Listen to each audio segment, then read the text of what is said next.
faire un Mustang 4 portes, à mon avis, à moi, je pense que ça fait du sens. Puis je pense qu'elle a sa place.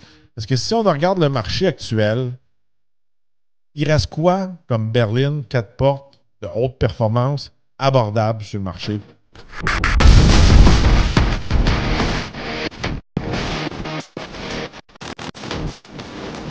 Bienvenue au Torque Podcast. Est-ce que Ford nous prépare une Mustang 4 portes? Oui, selon les dires du CEO de chez Ford, Jim Farley, il y aurait peut-être une Mustang 4 portes down the pipeline, comme qu'ils disent en anglais. Puis on parle pas d'une Mustang Mach-E électrique, là. On parle d'une vraie Mustang, mais 4 portes. Fait que selon lui, c'est possible. Je pense que depuis le début, ils veulent vraiment un peu faire des sub-brands qu'ils appellent en anglais. Là. Ils veulent faire la brand Ford. En tout cas, c'était le plan. Oui.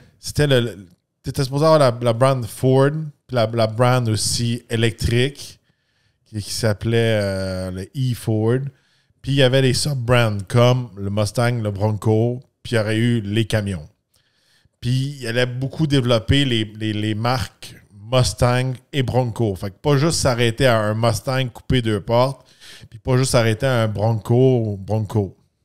Fait que comme on peut le voir, chez Bronco, on a un 2 portes, 4 portes, puis on a le Bronco Sport.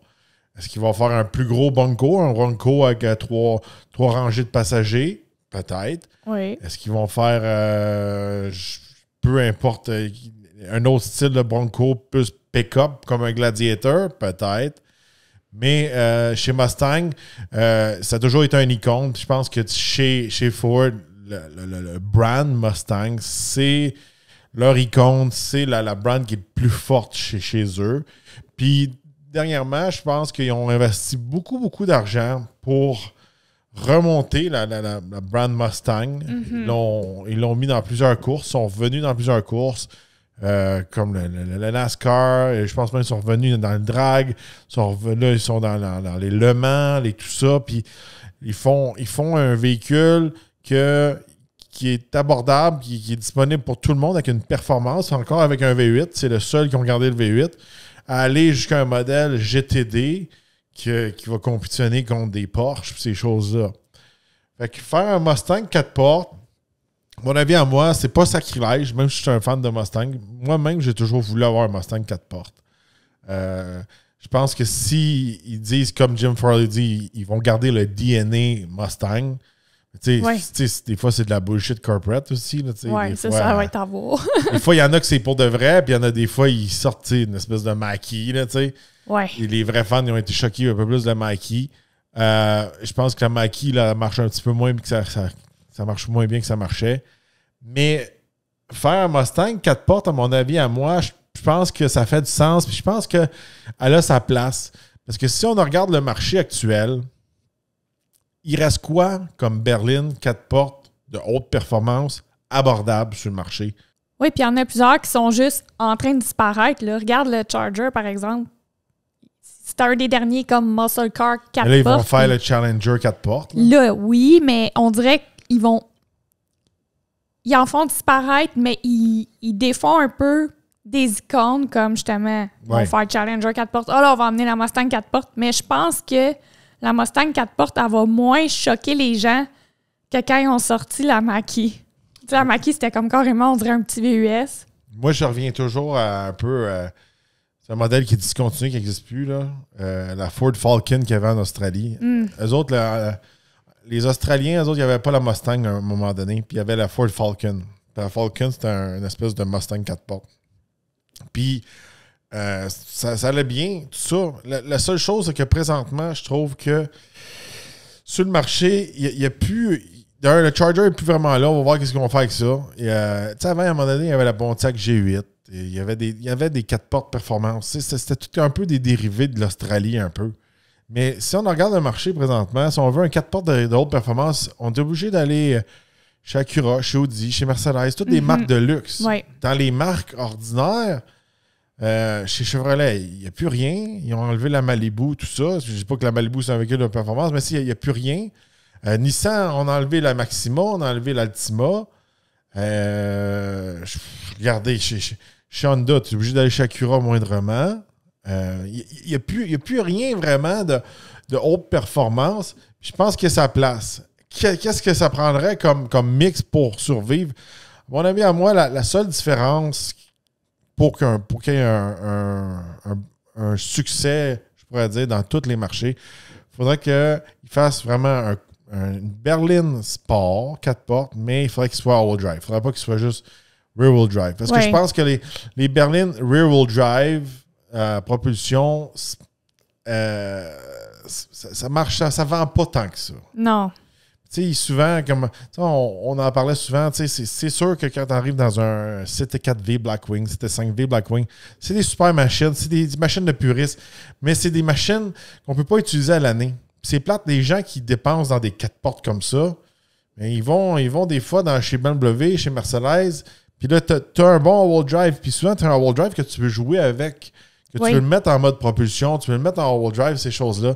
Moi, dans mon avis, un Mustang V8 5 litres, all-wheel drive, 4 portes, ça fait beaucoup de sens. Puis ils disent qu'ils sont en train de travailler sur des nouveaux moteurs hybrides. C'est ça qu'il disait, là, Jim Farley, là, de chez Ford. Peut-être quelque chose d'hybride qui s'attend dans le pipeline, là, comme qu'ils disent. Mais une formule bien simple, mais avec un petit all-wheel drive. Là, les fans de Mustang pourraient l'utiliser à l'année aussi. C'est pas juste ça. Moi, je vois un potentiel aussi peut-être côté police.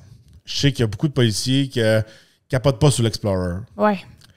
Puis, il y en a beaucoup qui attendent l'espèce de Charger 4 portes, peut-être pour remplacer les Explorers. Peut-être que Ford, qui sont très forts dans le fleet. Dans les flottes, oui. Ils vont dire, on va peut-être mettre un Mustang, puis ça va devenir une espèce de voiture de police.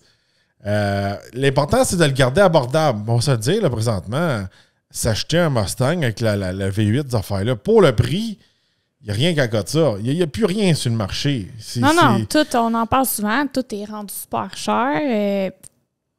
Moi, je trouve, oui, ça ferait du sens. Puis, je pense que la pilule serait mieux de gérer, justement, parce qu'ils font ça après les moves de la Mach-E et compagnie. Oui.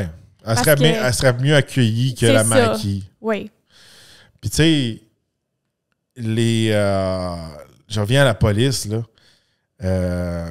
Il y a beaucoup de places qui n'ont pas besoin de VUS, mais ils ont besoin de quelque chose qui marche. Puis des fois, ils ont besoin de quelque chose de all-wheel drive. Ils en faisaient des Chargers avec un V8 5.7 litres Hemi, all-wheel drive, c'était un police pack. Ça pourrait être une bonne alternative dans ce coin-là. Je sais qu'il y a plusieurs Conti puis États ils ont commandé des Mustangs. Puis même moi, dans mon coin, quand j'allais aux études au West Palm Beach, là, à Northwood, là, en Floride, la police de West Palm Beach avait 3 Mustangs toutes noires. Pas badgés, rien, undercover pour arrêter les gens. C'est sûr et certain qu'aux États-Unis, les autres, ils aiment ça. Mais tu sais, pour pogner un marché un petit peu plus global, pour le Nord, le Canada, ces choses-là, all-wheel drive, ça ferait plus. Ça fait du sens. On peut en vendre plus. Puis on le voit que la tendance est là avec les VUS, les voitures électriques. Subaru qui vendent beaucoup de véhicules avec les all-wheel drive. Oui. Mais là, ça veut dire quand même que les gens sont capables de faire certains sacrifices, peut-être, côté économie d'essence, ces choses-là, juste pour avoir la sécurité du all-wheel drive. Je pense, en tout cas, moi, c'est sûr et certain, je suis un fan de Mustang. Ça me dérange pas. Qu'on l'allonge, qu'on fasse quelque chose de bien que ça, je trouve ça bien. Puis moi, c'est toujours quelque chose que il manque présentement. Il n'y a rien qui me vient en terre. Un 4 portes, V8, berline, abordable. Ouais. Tu sais, moi, je vois 2 bonnes alternatives, en voulant dire, à prendre une décision comme ça. Tu sais, les gens, comme toi, tu avais une Mustang, 2 portes, ça. Là, elle est moins pratique. Là, j'ai les enfants. À un moment donné, c'est comme, je dois m'en débarrasser. Mais si tu avais le choix ou avoir une 4 portes que tu pouvais garder puis continuer d'emmener ta famille, continuer de te servir, tu l'aurais probablement gardé. Oui. Tu sais, moi, je pense qu'ils vont venir répondre à ce besoin-là. Les gens qui veulent la Mustang, mais qui ont des enfants, ou tu sais, parce qu'on s'entend que les fans de Mustang sont hardcore. Là. Mais c'est ça l'affaire qu'il y a, c'est que avec le marché actuel, je pense, puis les voitures qui sont hors de prix, avoir un Mustang, c'est ton deuxième véhicule. Il y a juste des places comme en Floride, tu peux rouler un Mustang tous les jours. Oui. Là, tu le mets 4 portes. Mettons, tu le mets à all-wheel drive, que tu peux rouler à l'année, puis tu peux amener ta famille à l'année. ben, je peux avoir juste un Mustang à l'année, puis je reste dans la famille Mustang. C'est ça. Avec l'icône, le feeling, la transmission, le ci, le ça. Puis il l'a dit, le CEO, il dit c'est le coupé sport le plus vendu au monde, globalement. Oui. Puis, tu sais, ils mettent tellement d'emphase là-dessus, ça ferait juste du sens avoir plusieurs modèles que juste un modèle que ça reste juste une voiture sport. Oui. L'important, je pense, c'est vraiment, comme il a dit, garder le DNA Mustang. Tu sais, là, il va falloir vraiment qu'il le fasse. Il va falloir que ça ressemble vraiment à une Mustang. Il ne faudrait pas trop qu'ils s'en éloignent parce que ils l'ont fait une fois avec la Mach-E, ça a été pas très bien accueilli. S'ils le font une deuxième fois, tu sais, les gens vont se tanner peut-être. Parce que, tu sais, encore là, je reviens sur le fleet, puis ça, c'est des gens qui connaissent pas ça, mais Ford, pourquoi ils sont comme toujours restés à flot, puis toujours comme d'un bon vendeur, puis ces choses-là, c'est à cause des ventes de compagnie, les fleets. Oui. Puis moi, dans le passé, je m'occupais d'accueillir les gens qui venaient des fleets. Puis c'est important pour eux autres. Fait qu'il y a tout le temps un arrière-pensée. Je trouve que les autres compagnies, des fois, on dirait que chez GM, à un moment donné, c'est important fleet, on les lâche. À un moment donné, chez Dodge, c'est important, on les lâche. Mais Ford, ça a toujours été celui de la compagnie qui a été plus fiable pour toujours s'occuper de son core fleet. Oui. C'est important, puis je trouve tu sais, faut écouter aussi les gens, qu'est-ce qu'ils veulent, puis qu'est-ce qu'ils vendent aussi. Tu sais, dernièrement, j'ai vu beaucoup, tu sais, GM ont poussé ça, les Blazer EV de police. Ouais. Je m'excuse, là, mais un char de police électrique, moi, c'est une joke pour moi. C'est une joke pour moi. Tu sais, même Ford, ils en ont essayé d'en vendre. Ils en ont vendu des Mach-E. Je pense même Laval en a acheté, là, des Mustang Mach-E. Oh, mais il reste tellement longtemps, des fois, sur le Idol ou quoi que ce soit. Ben, c'est pas ça. Il y a une panne d'électricité. Il a oublié de le brancher. Là, en fin de compte, il a courroyé plus dans la journée. Là, allô, il y a un vol à telle banque. J'ai plus de batterie dans mon véhicule. Non, mais combien de fois il faut que tu répondes à des appels d'urgence quand c'est le chaos, quand il n'y a plus d'électricité, il n'y a plus de ci, il n'y a plus de ça? Non, ça fait pas de sens. Puis tu sais, des fois, mettons, tu vas me dire, un char à l'essence, ça pareil. Non, un char à l'essence, tu l'emmènes, ça prend 5 minutes. Puis souvent, la police a leur propre tank, tout le kit. Là, tu vas me dire, oui, ils ont leur propre chargeur. Oui, mais il faut que tu recharges le char pendant 5 heures, 6 heures. Non, mais tu sais, ça fait pas de sens. Si tu as un power charge, mettons, même là, c'est comme 15-20 minutes, 18 minutes. Il y en a certains avec un fast charge. OK, puis, mais... Quand il y a quelque chose qui brise là, sur un véhicule électrique, tout est arrêté. C'est pas comme, telle affaire va mal. Tu sais, mettons un bon vieux char de police, mon cadran marche plus, ou telle affaire. Tu sais, c'est un Crown Vic, ou un Explorer, ou peu importe, c'est un Charger. Il y a une gear de transition pétée. L'auto n'est pas arrêté, il peut finir son câble, peu importe. Véhicule électrique, là, ça prend qu'un petit bug là, dans le computer, là, puis... Game over. On le sait, les Blazers, il y avait de la misère avec ça. Ouais. C'est comme... Tu sais, je trouve que quand on parle des choses comme la police, les pompiers, les ambulances, essayez pas de mettre des affaires vertes là-dedans. Non, faut qu'il y ait pas. C'est le level en dessous de la guerre. C'est comme moi, je vais être green, puis je vais aller lâcher des bombes, genre, sur l'ennemi. Mais je respecte l'environnement. Je tends mon avion électrique. c'est comme, on en a besoin. Ouais. Non, faut que ça soit efficace, faut qu'il réponde vite, puis non. Puis tu sais, aux States, pourquoi on pense qu'il y a des Mustangs et d'autres modèles comme ça? Et ça, c'est l'highway, là. Quand il y en a un qui clenche, là, ils sont pas capables de suivre, là, avec l'Explorer, là, des affaires-là. Non. Ça leur prend quelque chose qui marche. De me dire, il y a toujours quelque chose qui marche, mais tu sais, mettons un bon Mustang GT, là, tu sais, puis moindrement un chauffeur en arrière, même si l'autre est vraiment modifié, il peut garder un certain pace pour aller chercher l'autre personne. Mm-hmm. Ah oui. Tu sais, tandis que l'autre, l'espèce de Explorer hybride, tu sais, si tu downshift, t'es parti. Puis tu l'as semé. Là, lui, il est dur à semer. Ah oui. Quelqu'un d'expérience qui a déjà semé des gens ici. Sans commentaire. C'est stressant quand l'autre, quand te suit, t'as plus de chances de te planter. Quand l'autre, il marche pas, il disparaît, puis t'es disparu.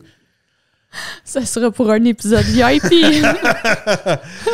Ben, en tout cas, moi, c'est une nouvelle qui m'excite. J'adore la marque, le brand Mustang. Je suis super content que chez Ford, c'est important de garder ça vivre. Je trouve que c'est pas des lâches là, qui essaient de suivre une mode, là, pareil comme chez GM puis chez Dodge. Tu sais, là, je vais vous dire, là, ça, pour moi, c'est plus important, des fois, quasiment que des fois, le produit aussi ou ça. Qu'est-ce que l'équipe, qu'est-ce que la compagnie a fait, puis qu'est-ce qu'elle va produire? Oui. Qu'est-ce qu'ils font pour leurs clients, les enthousiastes? Qu'est-ce qu'ils continuent d'essayer de faire malgré les contraintes, tout ça? Regarde, nous, on a un Ram TRX. C'est un véhicule du passé chez Ram. Oui. Cette équipe-là, sûrement, elle n'existe plus. Le CEO, il vient de démissionner. Il est tanné. Celui qui a tout créé les Hellcat, puis qui prend quasiment tout les SRT, tout ce qui était le fun là, chez Stellantis, là, c'était ce team là, qui s'appelait, là, puis là, il a démissionné. Ouais. Il dit qu'il prend sa retraite, mais il a démissionné. Il a donné son il est vraiment jeune. Il a donné son 2 semaines notice, là. Puis il a fait comme... Pour moi, il était tanné, là. Des Hornet, puis des ci, puis des ça, puis des EV, puis des ci, puis... Tu sais, lui, c'était un gars qui aimait ça. C'est un gars qui mettait des Hellcat. Ouais, il aimait ça, les Hellcat, cette affaire-là. Ah ouais. Là, il est en train de voir le bateau, là, qui s'en va... Il va couler, là. Il voit le bateau qui s'en va dans la direction que lui, il veut pas aller. Tu sais, d'un autre côté, chez GM, à toutes les 2 minutes, mais là, on enlève Pontiac. Oh, mais là, on enlève la Camaro. Oh, là, on en revient avec la Camaro. Oh, on fait ci, on fait ça. Tu sais, eux autres... Tu sais, moi, je vois GM pareil comme un robot corporate. Il est capable de faire des affaires, mais il faut tout le temps que ça soit bien calculé. Le calcul. Ah, on enlève ça. Tu sais, il n'y a jamais zéro passion. Ouais. Tu sais, là, tu vois, c'est chez Dodge, tous ceux qui avaient la passion ont été éliminés. Ouais. Chez Ford, l'affaire qu'il y a, le secret chez Ford, c'est que la famille Ford est encore impliquée là-dedans. Ouais. C'est comme l'arrière... je suis tout mélangé, là, mais c'est comme l'arrière-petit-fils Henry Ford est encore là. La famille Ford est encore là. Il y a encore des gens de la source qui sont impliqués là-dedans. Celui qui s'occupe du programme Ford Performance, là, tu sais, toutes ces affaires-là, son famille, c'est Ford. C'est son son arrière-grand-père ou arrière-arrière, je sais plus, je suis mélangé là, dans la... Il est dans la lignée. Il vient de la source. Il vient d'Henry Ford. Oui. Tu sais, moi, je trouve que c'est ça qui fait la magie de cette compagnie-là. Parce qu'ils ont aussi comme leur héritage familial là-dedans. Puis tu sais, Ford, on va se le dire, là, ils sont restés constants à travers toutes les... Comme tu dis, ils ont toujours conservé leur flotte. Ils ont toujours conservé la Mustang.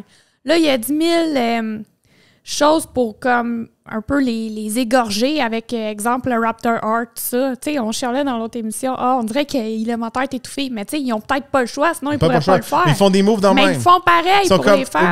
Oubliez pas. C'est ça qu'ils font, Ford. C'est ça leur secret. Ils font comme... Son affaire... C'est tout en blanc puis noir. S'ils font une affaire cool, il faut qu'ils fassent une affaire un petit peu moins cool. Tu veux qu'on garde le V8, mais on fait un Mackie. Tu veux qu'on fasse des Raptors, mais on fait le Lightning. T'sais, ils font tout le temps le blanc et noir un peu comme ça. Oui. Puis ils vont pas all-out noir, puis ils vont pas all-out blanc. Mais en même temps, c'est sûrement comme ça qu'ils sont capables de naviguer puis de s'en sortir. Puis ils respectent leur héritage, ces choses-là. T'sais, moi, j'apprécie ça. Une autre compagnie qui a perdu leur héritage, c'est Volkswagen. S'ils rapporteraient le fondateur, et dans oh là là! VIP. C'est une joke. Alors, dites-nous dans les commentaires qu'est-ce que vous pensez d'une Mustang 4 portes. Est-ce que c'est un blasphème envers les fans de Mustang? Ou vous voyez qu'il y aurait quelque chose, là? Avoir un 4 portes abordable avec un V8 dedans, c'est NASCAR style. Mm-hmm. Vous avez eu des enfants, vous voulez conserver votre Mustang, une 4 portes ferait la job. Mettre un gros signe Shell, mettre tout jaune, tu sais, Joey Logano. Dites-nous dans les commentaires. Oui, n'oubliez pas d'aller visiter la section VIP. On en a niaisé dans cet épisode-là, mais on a déjà 3 épisodes exclusifs qui sont pas disponibles sur la chaîne régulière. C'est croustillant, ça vaut la peine, ça nous supporte. Puis ça, on peut garder notre franc-parler sans être bâillonné. Mm-hmm. Je dis pas à Jules Dester quand il dit des choses qu'il se dit pas. C'est bon. N'oubliez pas de liker et partager l'épisode et on se retrouve dans un prochain podcast.